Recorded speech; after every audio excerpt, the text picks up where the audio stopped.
Looks like we got ourselves a batch of shinies, Commander.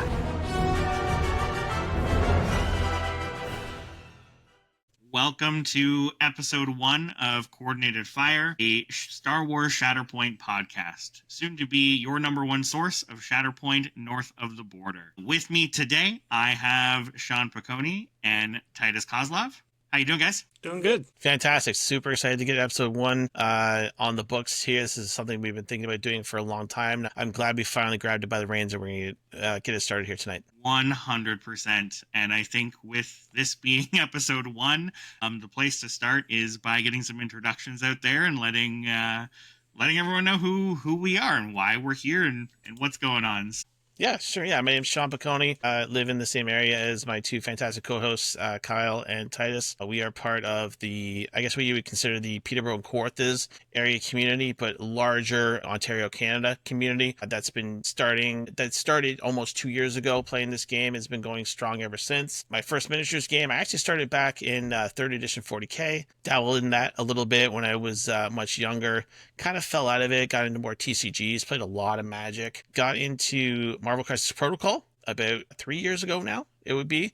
That's when I really started. I transitioned over to Full Army game in AOS, and then Star Wars Shatterpoint came out, and that's been kind of where I have just been really focused on. Still dabble with some MCP. Kyle, you and I get some Avengers and Defenders on the table every once in a while, but Shatterpoint really caught me. And it's been great ever since. In terms of where people might know me from, I've been on Zion's Finest a couple times, been lucky to hang out with those guys on a couple casts, and I did a short stint on Twitch doing some streaming as well too. Awesome. Thanks, Sean.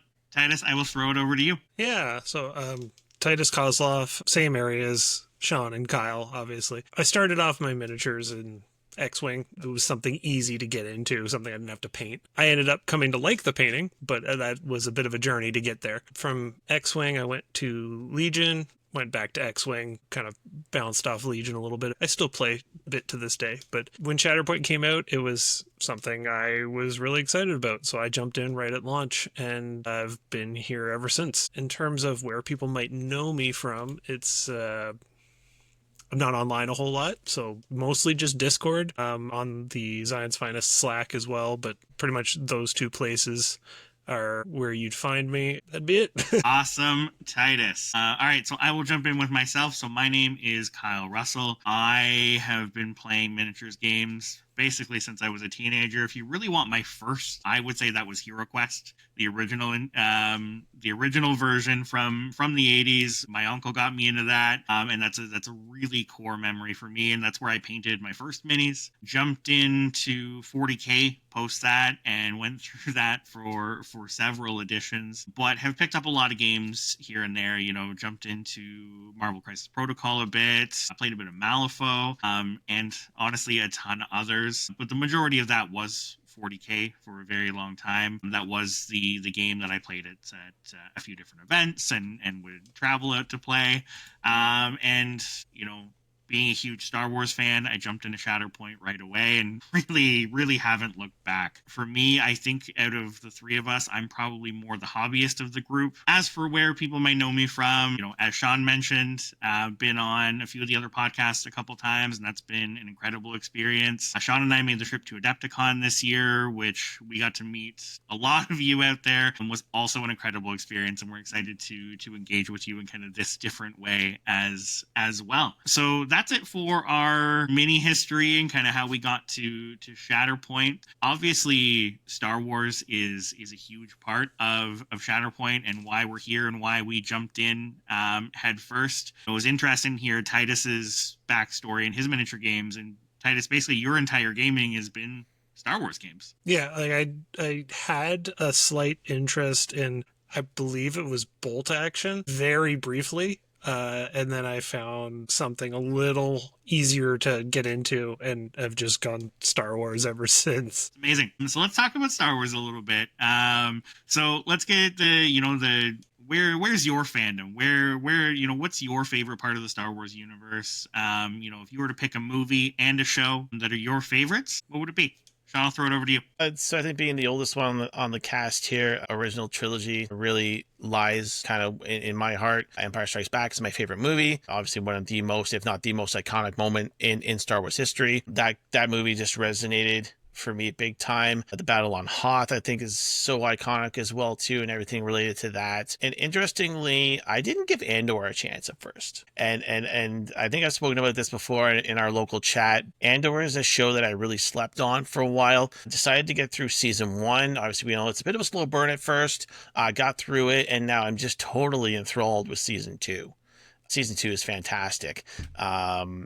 Mandalorian, obviously, and a lot of the new stuff has been great. There's been a couple of misses for me here and there, but yeah, the original trilogy I think is really where it hits for me. No, that's awesome. And, this is a conversation that we've had offline quite a few times, and we're going to sell you on Rogue One. It's an incredible movie. So funny you mentioned Rogue One, because Rogue One's definitely my favorite Star Wars movie. There's some runner-ups. I really like Revenge of the Sith, Return of the Jedi. Those would be kind of my 2 mainline movie picks. Probably not in that order. Return of the Jedi is probably the top one. But in terms of media outside that, I know you didn't mention books, but I would very much rate the Thrawn books very, very highly. Both the new ones and the old trilogy as well. I love all of them, especially audiobook format. They're very, very well done. In terms of shows, I don't know. I liked Kenobi. There was definitely some parts of it that weren't the highest quality, but it was very good overall. I enjoyed every minute of it. I came home to my wife watching the Kenobi show tonight. Nice. After our games today, I got texted a bunch of questions on my way home, and I'm like, "Are you watching Kenobi?" And she's like, "Yeah.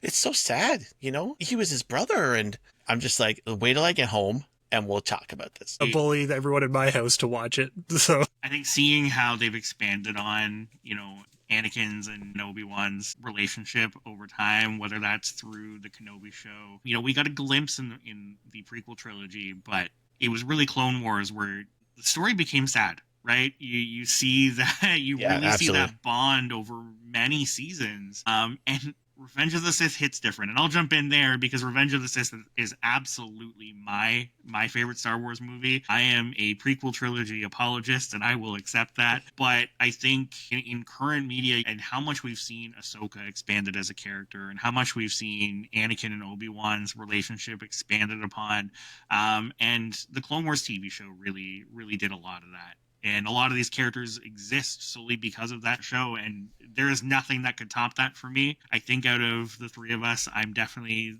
the bigger fan of the animated series for when it comes to shows, but Clone Wars is incredible, Rebels is incredible, and I honestly think animated Star Wars is the best Star Wars content that we have received. And I'll die on that hill over here. But that's the big one for me. I'll also throw in some games here because I think there is some incredible characters we've seen from Star Wars games. I am a huge fan of Republic Commando. Was a hit for me on the Xbox. I love that there's been remasters, and I'm very excited to see Delta Squadron in this game. So that'll be a fun episode for a future date. if we are throwing out video games, I'm going to throw my hat in for Fallen Order. Those games are so good. And if we are throwing out future ideas for content that you can expect on Coordinate Fire. Absolutely. Okay, diving in a little deeper on Shatterpoint. So where did you guys start with Shatterpoint? What factions, what units stood out? And the same thing, fast forward to today, what's standing out to you? Yeah, started right at launch. Knew it was a game that I wanted to get into. I had already been playing MCP for a couple of years, and the original kind of talk about the game that it was MCP-ish, but it was a little bit different. So I was super excited. I bought it at launch. I actually ran, if you guys remember, 2 years ago, we did that first 10-player release tournament at Dueling Grounds. It feels like forever, right? Like, it was crazy. For me, the standouts were Separatists. Maul was a standout character for me too. Didn't really get into Republic. I kind of took a stand like, hey, I'm going to play primarily bad guys in this game, and I've actually pretty much stuck to that almost the entire way through. Early on, that's kind of where I was at, and then transitioned to playing Dathomirians. Did a very, very long run playing Maul and Mother Talzin. Talzin continues to be one of my favorite characters within the game.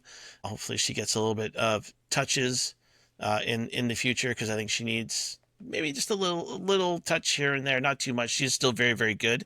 Transitioning past that, went all Empire, did end up on the Iden train to the ire of my co-hosts here, and notoriously became the Empire guy in our community. Slid off the Iden train for a bit, did start to see what my Republic loving co-hosts were saying about Iden, and I got burnt out, right? And then for the last couple months, and Kenny on the Zion's Finest podcast noted that I was notorious with Thrawn and Moff. That's been my favorite list for a while. I'll play that into almost anything right now.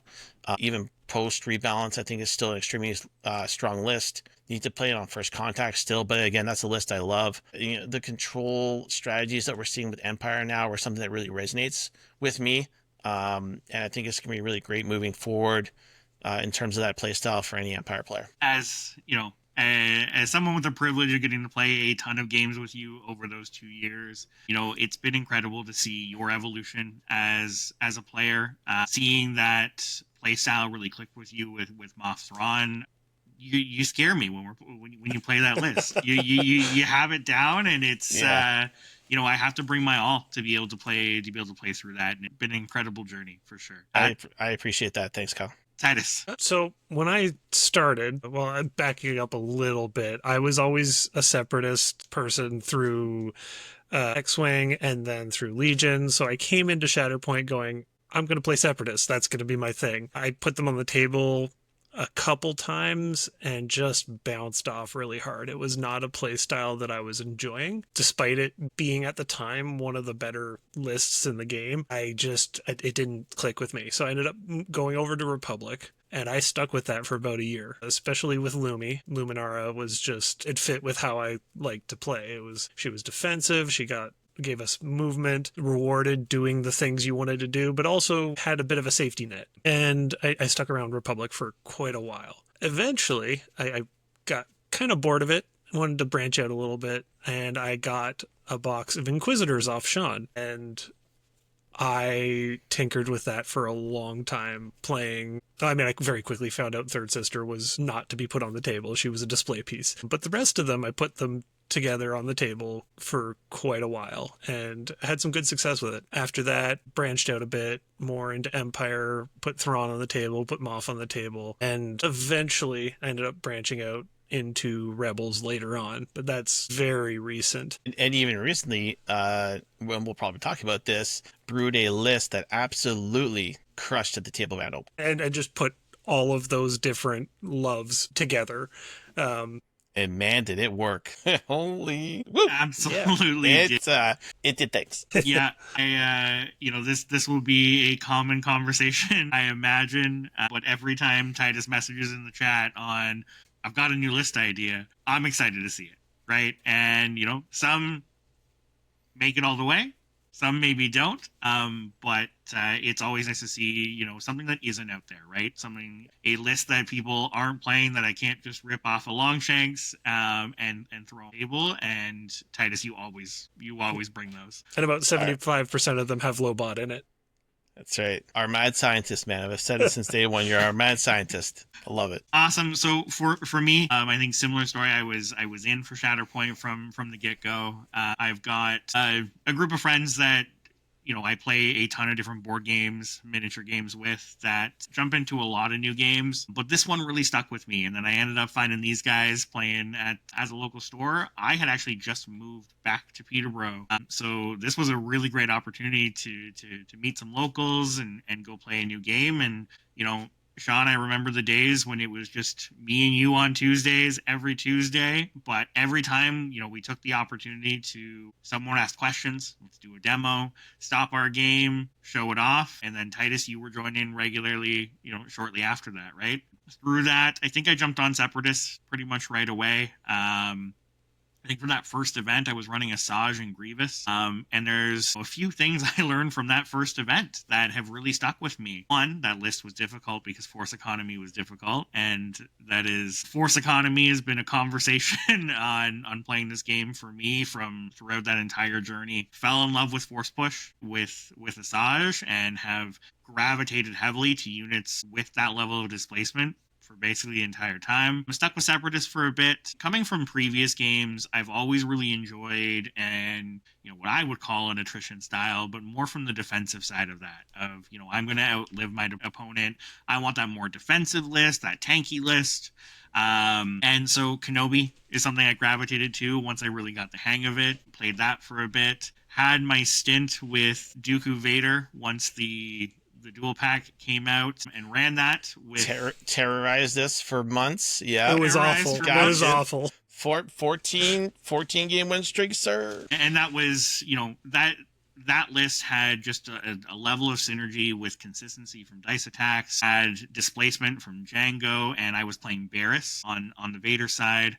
8 Force was something that I really gravitated towards, of just having this economy to be able to make the plays that I want to make.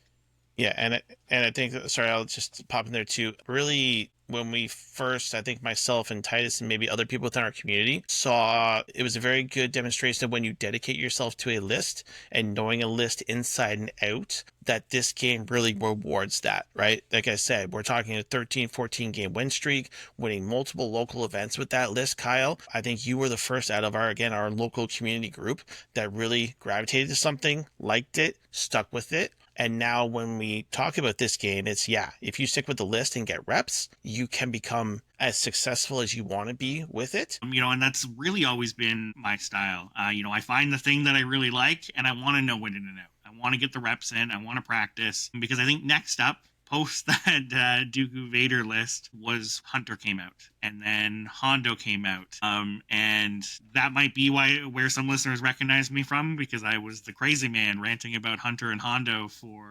everywhere I could. And I still remember when you got the Hondo box, you had been playing Hunter, went over to the store side of where we were playing, picked it up, went, maybe I'll try this, and then you started winning tournaments with it. So yeah. Famously, you were on another cast too, right? When everybody was like, how is he doing this? How is he doing this? I still love the list. It may not hold up as well today, but I'm very excited about Hondo being opened up with a recent rebalance, someone might have noticed. But we will get there shortly. But Hunter Hondo was the journey for me from there. Since then, I'm kind of bouncing around, trying some things. I've had some... Kiadi's been really great. Republic is really where I gravitate towards, and I certainly am very excited for this rebalance and what comes out of that. Amazing. Great. Sweet. So why are we doing this? There's a few podcasts out there that are incredible. I can say that I certainly listen to them on a weekly basis, basically everything that's out there. Why are we jumping into this? What are we looking to accomplish? So I think the big thing is I know for myself, and I know for these guys as well, getting some coverage for Canadian events, Canadian metas, it's something we've been passionate about. And to the credit of the guys down south, they have been very good about calling out our events and featuring the bigger ones, stuff like that. But it's nice to have someone local doing the coverage, and you know what they say, be the change you want to see in the world, right? So it wanted to just get a local perspective on things. And, we're going to try to get some coverage of the stuff that goes on out west too, but we'll probably try to get some locals from there on the cast in the future to talk about their events, because you want someone who is there to talk about it, right? 100% Titus, and I couldn't have said it better. It really is about being first and foremost a Canadian cast. I want to highlight our community in Ontario. We've seen a growing community out in BC, and we know this game's being played in local game stores across the country, and I'm excited to just, connect that community, have a place where people can listen and hear their events shouted out and their list shouted out, but also a way for that Canadian community to connect. And to be clear, that's not exclusive by any means. We want Shatterpoint players that want to chat about this to engage with us and do that. We're going to obviously talk about the big events that happen across the world as well, but first and foremost, Canadian first. Yeah, I'll echo what you guys said. This is going to be Canadian first. I have said for a long time, we have top top-notch events up here. We just saw Table Bound Open hit 31 people, the largest attended tournament in Canada to date. We've done multiple GTs so far. We have 2 GTs coming up, one August 16th in St. Catharines. Leland Martel's running that, and then Kyle and I will be running Force Convergence in October. Like I said, I believe we have top-notch events with top-notch players, and for me too, it's about connecting with other people as well. Our trip to Adepticon was fantastic. We got to put a lot of faces to names that we listened to already, and they're all fantastic people. I'm talking about, Todd Nobry from Momentous Struggle, the Rogue Support guys, Jesse from Hello There, and again, all these names that we see on TTS and all these names that we see on Longshanks. We want to be able to connect with all of you because, again, up here in Canada, sometimes we do, like Ty said, we do feel a little bit disconnected from you guys, right? And we want to be able to get our thoughts out on this game to everybody who maybe wants a little bit of a different perspective. The amount of time that us 3 on this cast talk about this game across our local chat and some of our other groups is incredible. Yeah, I think Titus said it before we jumped on the cast today. We were going to be having this conversation anyway. Exactly. This is what we do, and we just, we want to share that, and hopefully people enjoy that. For me, just a couple other notes. This is going. Coordinated Fire is going to be a cast for players of all skill levels. Obviously, we are going to cover competitive events and top lists, but we want to really focus on, and this is one of the things we talked about before doing this, of how to make the thing work. And what I mean by that, if you've got a favorite primary, you've got a favorite secondary or squad box that you really want to get the most out of and the best out of, that is definitely something we're going to be focusing on. And we're going to do that through conversations like a primary or unit of the week that we're going to focus list building around. We're going to take a look at some of the squad boxes from a less so a, first opening and review perspective, but how do these units fit into lists? What mission are they going to sing on? And really how to get the most out of those units and get them on the table. I'm a firm believer, game balance aside, that every unit, every squad box deserves its time on the table. Not everything has to be that top premier level, but there's always a way to get the most out of something. And I look at my approach with Hondo, Sean, your approach with Thrawn, Titus, you've been on this Lobot kick for a while and really making them work. And I think, those things are really incredible when you can really make the most out of something that, some people have written off. I think we talk to a lot of players that jump into Shatterpoint because they love Star Wars and they want to play that favorite character of theirs. And I think it's really easy to find a lot of content on why things don't work or just this has been written off, but we want to champion, okay, you want to play this, here's how we can make it work and get the most out of it. And that's a big focus. Beautiful. Love it. All right. So switching gears a little bit, let's jump into some recent events. Now, we recently had the Table Bound Open. This was May 3rd and 4th. And I will do the Table Bound spiel another time. So I was the TO for this event. Was our second annual Table Bound Open. And I was really excited to get this one going. We had an absolutely incredible turnout. 31 players came out to share and celebrate this community, to get some incredible prizes, to play some great games. We did a 4-round Swiss day 1 and then a top 8 cut day 2. And this was incredible growth from last year. I am pretty sure that 31 is the current record for a Canadian event from an attendance perspective. And then a record that I know we absolutely intend on breaking time and time again as we continue to grow this community and see where we can really take this. Sean, you were for the first annual Table Bound Open. You took the crown. You and I actually played in the finals. This was, an important moment, I think, for a couple reasons. One, Iden was brand new. I think this was really the first event win we saw with post Iden's release for the first TBO. I was playing a Hunter Anchor list, which, in retrospect, doesn't work so well into that matchup. Yeah, we could learn on that one, yes. But it was really fun learning, and you were able to take that event. We had an incredible game in the finals. Moving on a year later, I know you were looking to maintain that crown and take the next table bound open. So for you going in, what did prep look like for this? What were you excited for about the TBO? And what was the final list you ended up bringing? Yeah. So I think first and foremost, Kyle, you really hit it for me. We dubbed this the Ontario Star Wars Shatterpoint Celebration Tournament. And that's really what it is. It is the once a year, let's celebrate our community on Ontario. Let's celebrate the growth of Tablebound. I know you want to do the Tablebound spiel later, but I mean the growth of Tablebound in your company. Again, that cannot be understated. I remember when Tablebound was just an idea thrown across the table at me at our local games. So I do want to hit on that first. And just congratulate you on everything in terms of that. In terms of list prep, I knew I was very confident with throwing them off. It was a list that I knew I could play almost into anything. High damage lists were a bit of a no-no.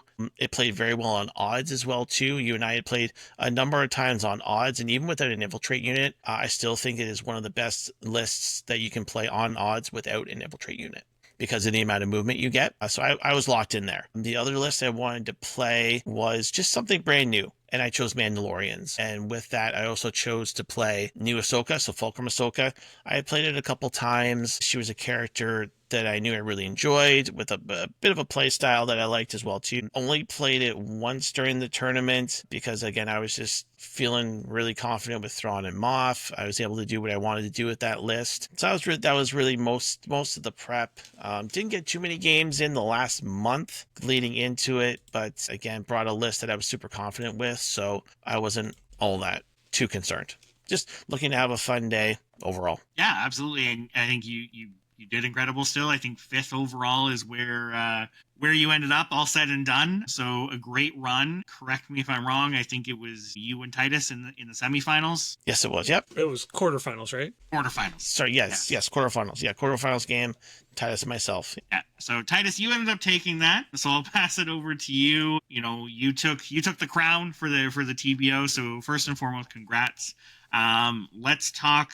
You know, what was your list? What was your prep look like? And takeaways? So the prep was basically, I knew I wanted to play Cassian. I saw Cassian spoiled, and I went, this is exactly what I've been looking for. Basically, I'd been looking for a way to move Lobot on someone else's turn. But, you know, it grew from there. Yeah, I knew I wanted to play Cassian. I knew I liked the tiebreaker mechanic. I played a lot of Inquisitors. It's always kind of been on the back burner of like, oh, how can I use this new unit in Inquisitors? And it was just a perfect storm of a unit that enables all the things I really like. The tiebreakers, the lockdown mechanic, and just general scoundrels and rebels. I'd been playing a lot of Princess Leia coming into that, and I know they work well together.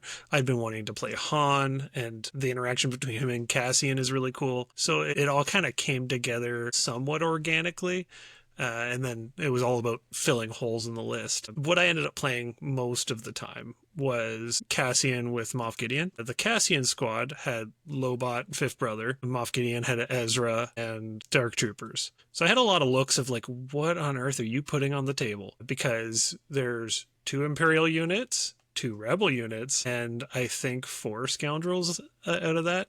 It's the sorry, how many tiebreakers is that, sir? Yeah, exactly. Yeah, and actually, it could have been more. I could have put in 4 Sister instead of the Dark Troopers, but I decided that was a little bit too greedy. Well, post-event as well, too, when I posted, hey, here are the final results of the TBO, like in the Discords and other places, the amount of people that said, I'm trying to wrap my head around Titus's list. As the response. I'm still trying to wrap my head around. I know, and I'm like, I mean, some of the guys I knew from X-Wing, I told them my list, and these are people who either have no experience with Shatterpoint or had like 5 or 6 games, and even they were like, "I'm sorry, you're playing what?" Because what game lets you put together a list like that to begin with? Like, but yeah, it was. I thoroughly enjoyed it. It's a lot of fun. It's a tricky list to pilot, but most of that is just being disciplined about your force economy and making sure your positioning is good so that Cassian's wound or like retaliation trigger is able to threaten points. Because if you're threatening points, people just don't want to wound your stuff. Nobody likes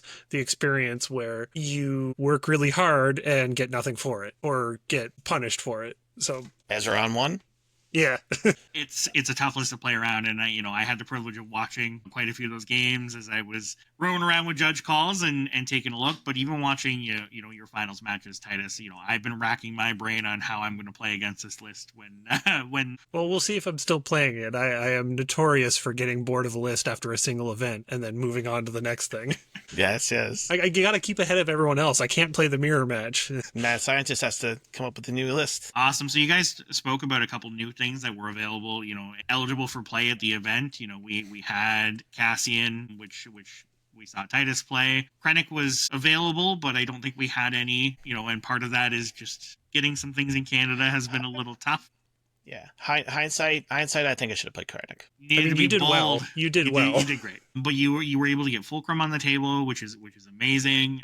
We had one player bring first contact that was Riz, and Riz made top 4, which is incredible. And it was, as a judge, I can tell you, interesting seeing that mission run for the first time with a lot of people's frankly first games on the mission happening at the event. And I think that's going to be an interesting one across the scene as people get more reps on first contact and we see that mission out there. But the hot topic, because we're talking about an event here, and normally I would do a deep dive into meta and what primaries we saw and what was most played, but very shortly after this event we saw something we've been waiting for a very long time, which is the official rebalance. So this has come out now. There is a ton, and I mean a ton, of content out there if you want to learn more about that rebalance. Couple shout outs here. We've seen some amazing interviews from Michael Plummer and Hello There, Zion's Finest, and Momentous Struggle, talking about different aspects of game development and balance. We've seen Zion's throw out a few episodes on just kind of an outline of the changes when it comes to Republic, Rebels, Empire. So that content is out there, but Sean, Titus, and I have done everything we can to jam as many games as we could possibly fit in since Rebalance. So what we want to talk about here is just our experience with some of these units that have been hit by the Rebalance, positively and negatively. I think all of us have tried something new over the past week, and it's been really great to see some of these changes in place.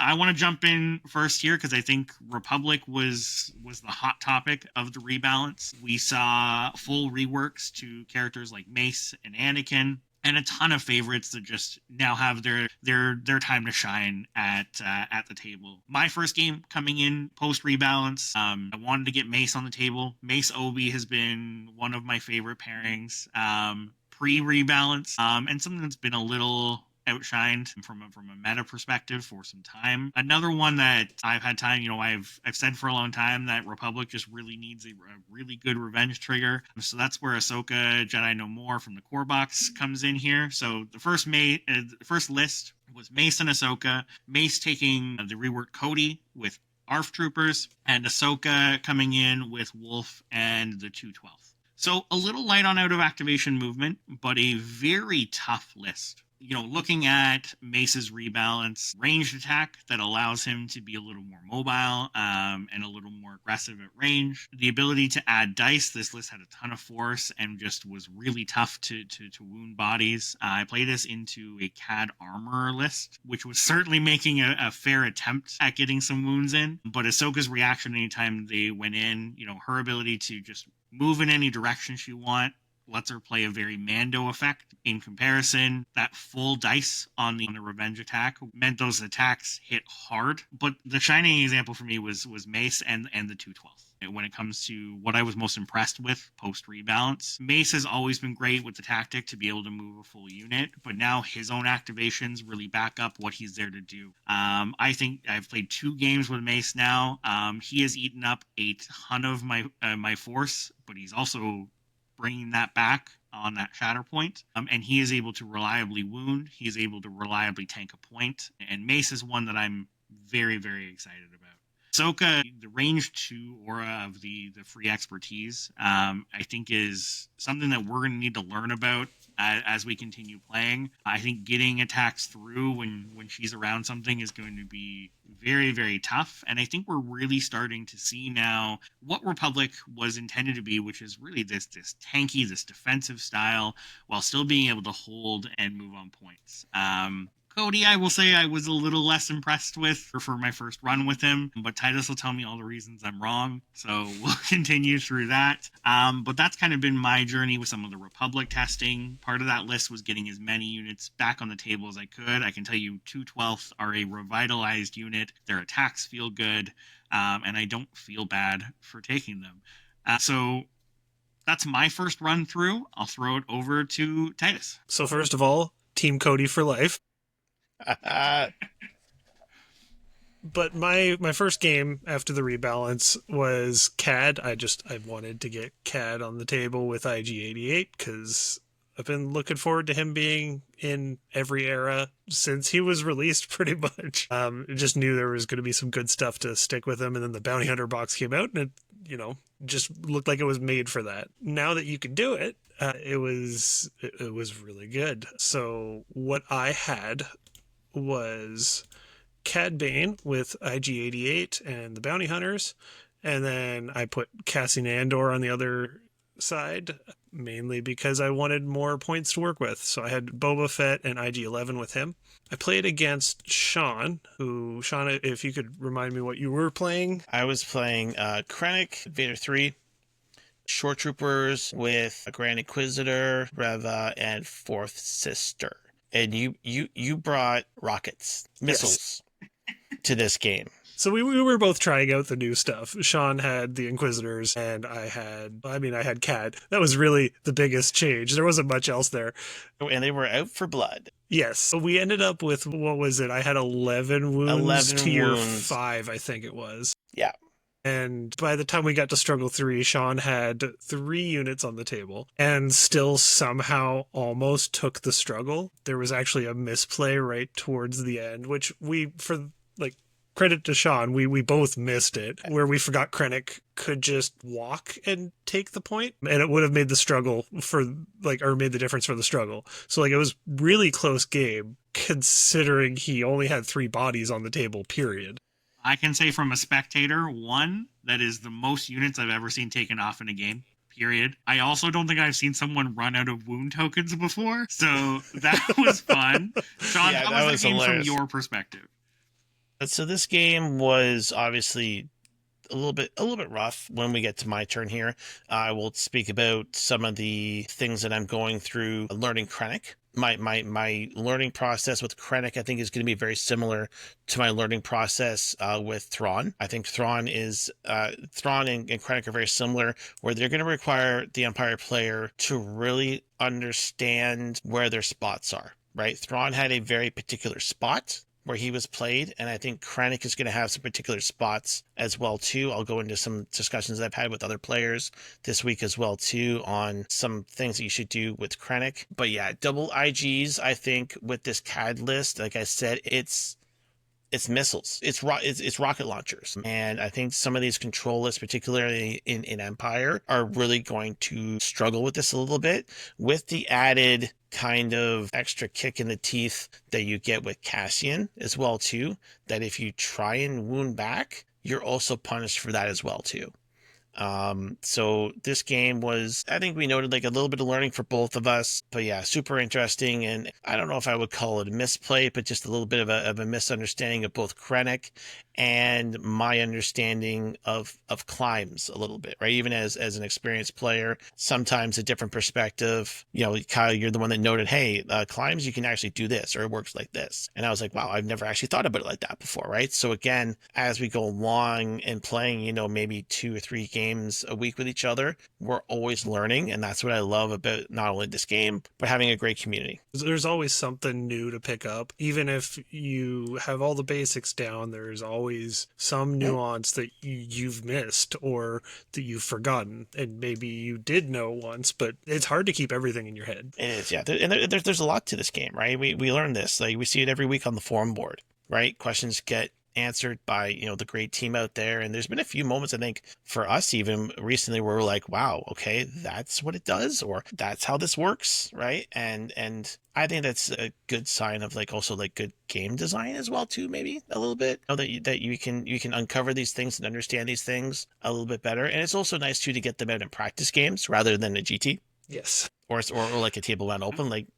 let's get him out now and figure these things out before, we go to Adepticon and we're at the big show and we go, oh, I could have done this. Now you learn a lesson you won't forget. Exactly. Most of the time. So we may as well just go to whatever what your experience with the new Inquisitors was, because for my list it was just CAD being different points. He didn't do anything different. Yeah. So it would actually be so Krennic I think is really great. Let's just start there. Like I'm the Noted Empire player here. I think Krennic's really great. He's got a lot of different play styles that you can do. I was actually speaking to Matt Bucher this week, who had a lot of great thoughts. He's been playing a lot of Krennic as well too.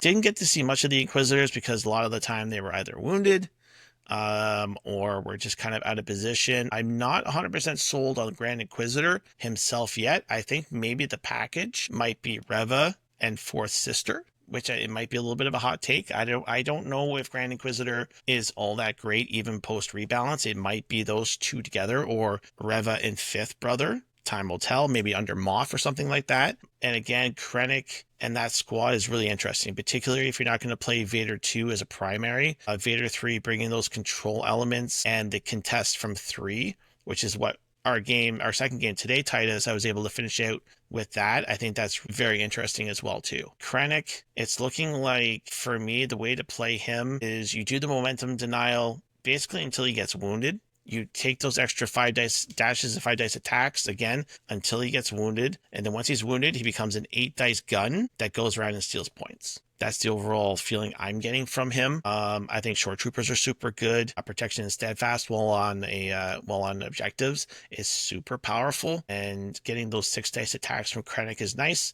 And again, backed up by Vader 3, protection, steadfast. He can kind of just stand on a point. If you don't have an answer for it, that's going to be a hard time, particularly on that side that he's on for your opponent. So remember when Cassian and Krennic were both teased, and I think we were all very excited because these are, primaries coming from a different design perspective. I think they do new and interesting things for the game, and I think you're right, Sean. I think Krennic's one of those ones it's going to take some time for people to figure out the best list to run. In a post-rebalance Empire, you have a luxury of options available to you to find really what that best combination Krennic is.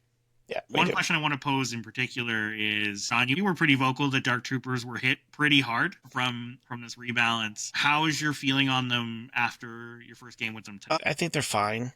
They're obviously not where they were, and maybe that's a little bit of a mind shift that people who play Dark Troopers exclusively just need to get past. Is that, yes, they were OP.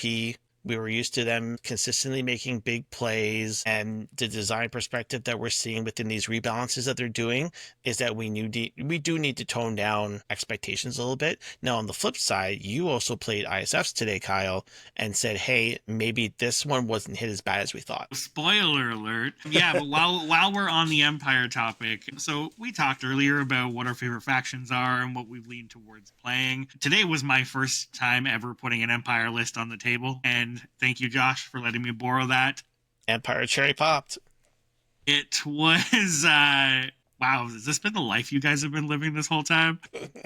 Because, wow, even post-rebalance. So I played Iden Veers. So Iden took DTE, Death Trooper Escort, and the ISF. And then Veers took Stormtrooper Sergeant and the Stormtroopers. I do think playing around which Stormtrooper unit Veers takes is going to be interesting. I think there's a case for Death Troopers, there's a case for Short Troopers. But honestly, I was pretty impressed with the standard Stormtrooper unit here. I think being able to reserve Sergeant early, he can be a very rough activation later in the game, coming up at the wrong time. So being able to just get that out of the way early. I had taken shifting as my mission to be able to take the whole center line with that first activation. Did not win the priority roll, ended up on sabotage, but a very similar thing happened where I was able to take the my back 2 and the mid 2 objectives very, very quickly and hold them. So sitting there with 4 objectives. ISF activated next, so I'm on second activation and playing against some of the rebalanced Ewoks, and I was able to take ISF just up the board and take both back point objectives. So I was on holding 6, second activation, able to wound one of the Ewok supports there as well. So it still did the thing. It did the thing still. That's the... There's no way Josh is letting you borrow those again. You know that, No, right? absolutely not. But what was, it's cool to see that despite, especially Gideon Haas taking the brunt of the Inferno adjustments, with ISF taking some of them, I think seeing Iden on the table is something we're going to see, but in a much more playable form for both you and your opponent. It certainly didn't feel like what it was, but as my first time playing it, wow, things being that reliable is just incredible. What a world you've all been living in. Yeah, 'cause I think aggro with Iden or Vader 2 is still going to be a needed thing for Empire, because we still have to kill clone supports when Anakin Cam or Anakin Mace or whatever you crazy Republic guys out there are going to be throwing at us, right?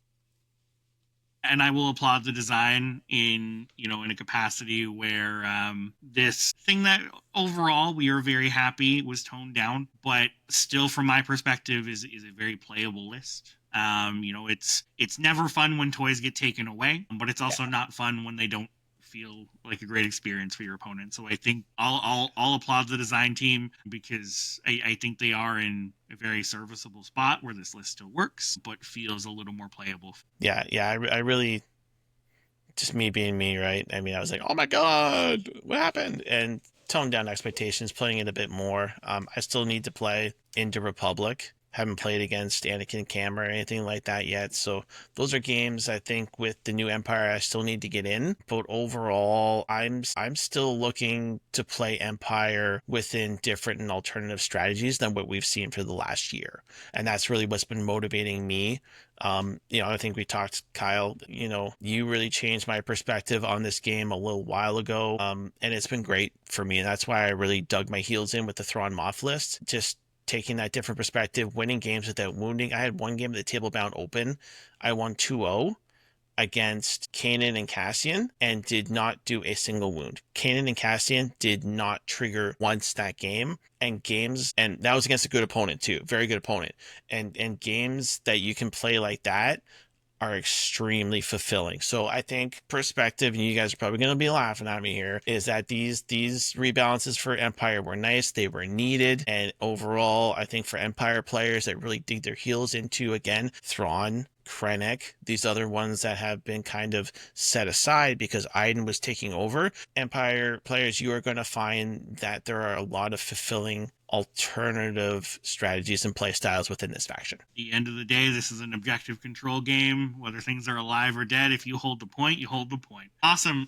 So Titus, I'll throw it over to you. You and I were both able to get one or two Hondo games in since the era has been opened up, as well as CAD. Both of them saw changes exclusively to their era, but opened up their list building astronomically. So Titus, what have you been playing with Hondo, and how did it go? So I had 2 games today with Hondo. Both times I ran Hondo with his box, the Weequay Pirates and Gorm. And then on the other side, I had Mando with Lobot and the Wingguard. So, Mando stole Lando's box. I just transposed the first letter.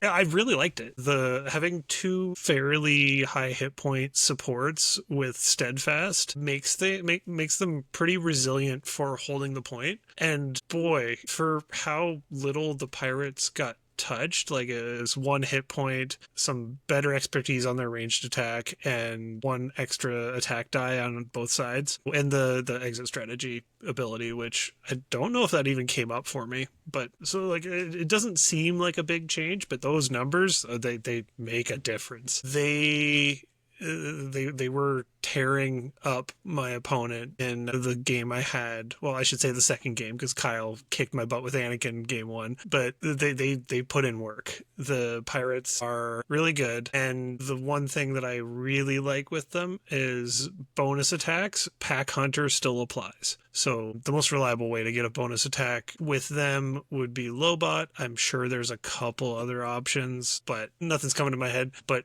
Gorm and the Weequay Pirates being able to a bonus 5-die attack and then add 2 dice to it is phenomenal, because you can get a good way into their tree with that. The Wing Guard, they're 3-point. They do their thing. They go to a point, they stand on it, they're 8 hit points, they have steadfast. What more do you need?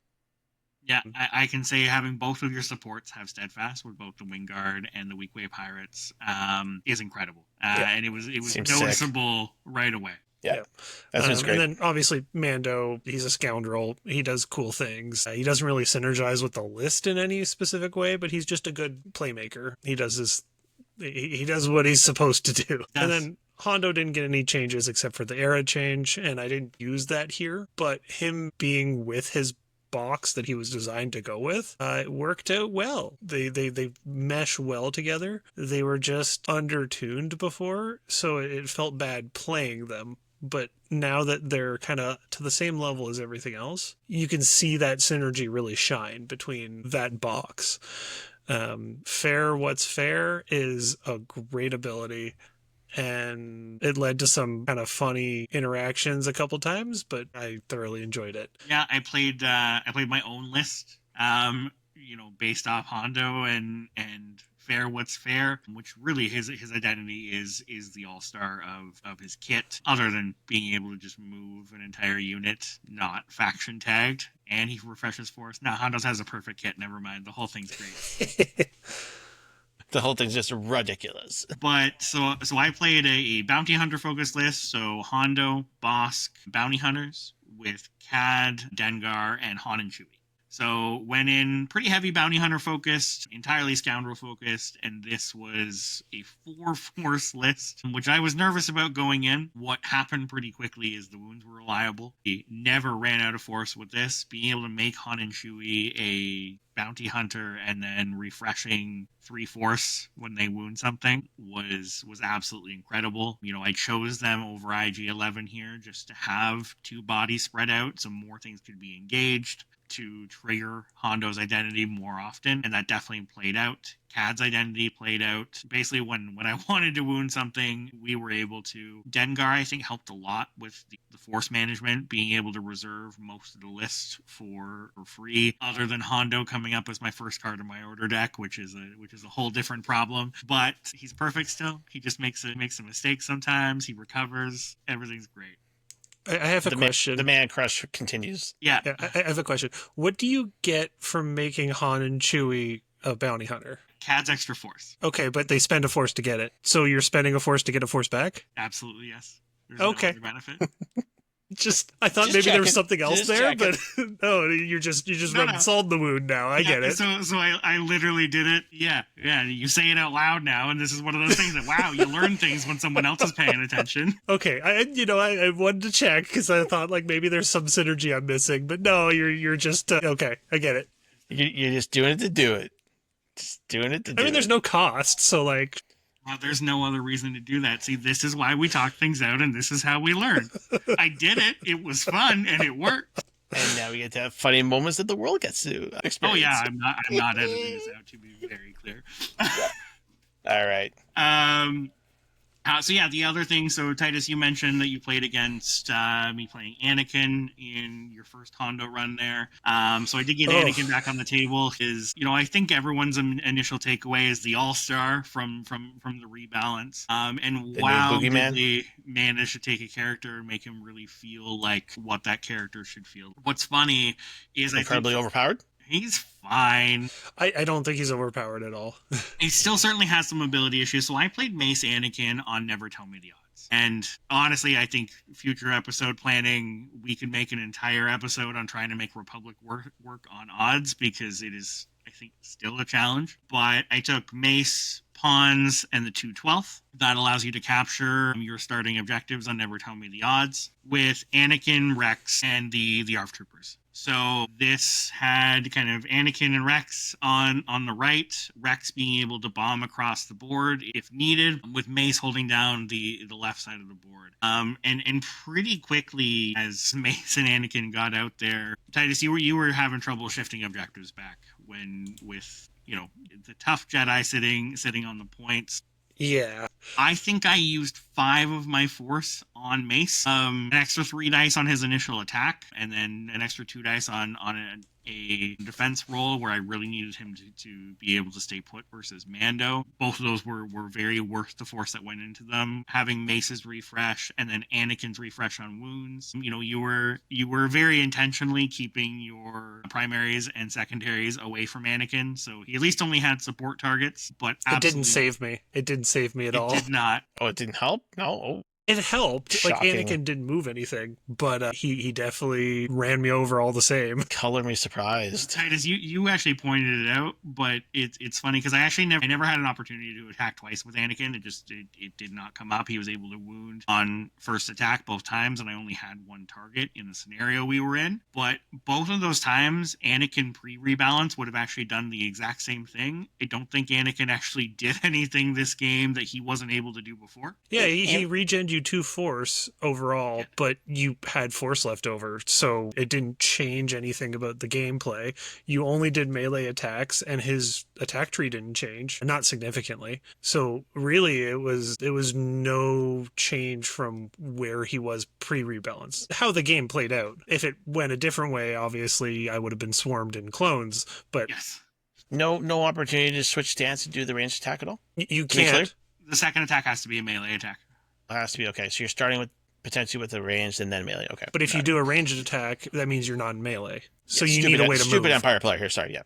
Gotcha. Yeah, this is we're all learning things at the same time. I did want to touch briefly on the game I had with Asajj. I forgot that one happened. Yeah, did Asajj and Aura Singh with Asajj, Aura Singh, and the Magna Guards with the Dathomirians. I'll be real quick on that, but Asajj does hit a lot more reliably now. She is still squishy, so you still have to be careful about how you play her. I also have the really controversial take that I think her identity change was detrimental to her. In my personal experience, now that she has easier access to a free force ability with Jarkai, which she hits fairly reliable, at least when you have a coordinated fire exposed from the Night Sisters, so keep that with a grain of salt.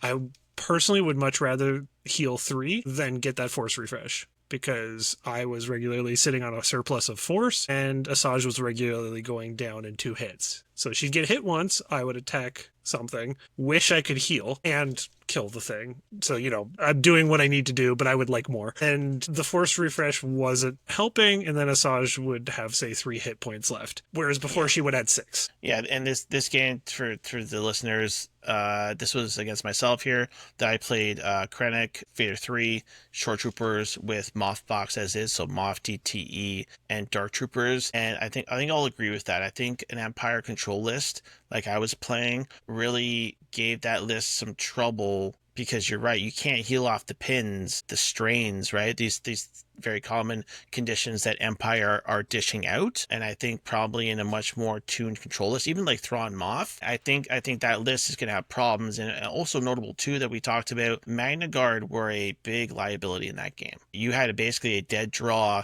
Magna Guard activation because they couldn't be moved. They were out of position for struggle 2. So trying to maybe find an alternative, which is going to be very difficult in that era for 3. I was actually talking to Diz today from the Rogue Support podcast, and he was mentioning first, actually, because they're able to move themselves. I'm leaning Padawans because they enable healing, that the list is obviously lacking a little bit. Yeah. It's going to be a tough 3 spot to fill if you want to play that Dathomirian list. And I think after our game today, I am totally off Magna Guard in that list. They're way too much of a liability. No. And to be clear, it had nothing to do with their rebalance. This would have been a problem before. It's just in separatists, you get a lot of movement to them, and they can drop those pins because literally everything is trying to move them. Once you splash them, it's way harder to drop those pins. And with the Magna Guards not having any movement abilities on their turn, they get pinned and they just kind of stand there and look sad. Yeah, womp womp entirely. Aura Singh did pretty good. Yeah, Aura was she bad. hits hard. She moves fast. Yep. It feels way better than it did before. Two very consistent Jarkai force pushes for free as well, too, notably. I Oh, you think. mean with Asajj? Sorry, yes, with Asajj, yes, with the Night Sister exposed, I think her free force ability on Jarkai is very reliable. It's real reliable. Without Vader dice, which is nice. Yeah, I can say seeing Aura across the table, I've been really impressed with her since post rework. I think She feels good. She feels great, and I think we're going to see some really creative lists come out of her new kit. So excited for that. She can't be a handmaiden. Yeah. Let's... Awesome. Well, thank you guys. I can say first and foremost that I'm really excited to do coordinated fire with you guys. There is no one else I'd rather have here with me to do this. So honestly, thank you guys for being open to say, let's do a podcast. And everyone was like, yeah, let's do a podcast. I would love to touch on the socials here before we go as well. We have a Discord ready to go if you want to connect with us there. Myself, Titus, and Kyle will be active on that Discord. It is set up and ready to go. The link will be in the show notes. We are also going to have a presence on Facebook and Instagram, both at Coordinated Fire, I believe, Kyle, is what we were able to get both. Perfect. Yeah, so Coordinated Fire on Facebook and on Instagram.